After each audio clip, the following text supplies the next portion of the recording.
Spend a day in Zion National Park with me without doing Angel's Landing or the Narrows. Spent a weekend in St. George, Utah to celebrate a family member's birthday. On the first day of the trip, we woke up early and did the 1-hour drive to Zion National Park. We were in line by 8 a.m. and parked by 8:15 a.m. To avoid long lines and parking issues, be sure to arrive early, especially on weekends. After checking out the visitor center and using the restroom, we hopped on the shuttle at 8:30 and headed for the last stop, which is about 30 minutes from the visitor center. Here we did the Riverside Walk. This is an easy 2-mile hike with very little elevation change, and it's mostly paved the whole way.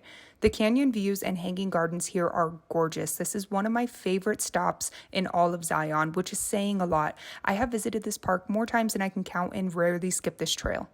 This trail will take you to the entrance of the Narrows, which is one of the most famous hikes in the park. The Narrows was closed during our visit, so the Riverside Walk wasn't too crowded, which was awesome.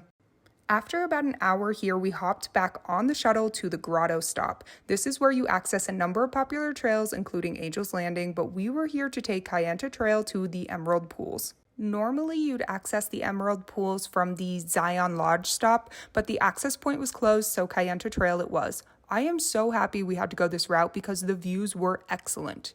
We hiked up to Middle Emerald Pools first, followed by Upper Emerald Pool, and eventually went to Lower Emerald Pool. The lower pool is really cool because you can walk under a waterfall and there's a lot of pretty hanging gardens here. Normally, we'd exit the trail from Zion Lodge, but as I said, it was closed, so we followed Sand Beach Trail to the Court of the Patriarchs shuttle stop. We saw a deer and accidentally ended up on a side trail, but the views were great, so no complaints. In total, this hike ended up being a little over 4 miles and took us roughly 2 hours. We were super hot and tired by this point, so we got in the shuttle and headed back to our car at the visitor center. We made our way into Springdale and stopped at Oscar's for lunch. We needed to head back to St. George because we had super important plans to go to the pool. But if you have a full day to spend here, you definitely want to drive the Zion Mount Carmel Highway and the Zion Mount Carmel Tunnel. The drive is so stunning, and there's a few more hikes on this side of the park, and there's also a good chance of seeing bighorn sheep over here.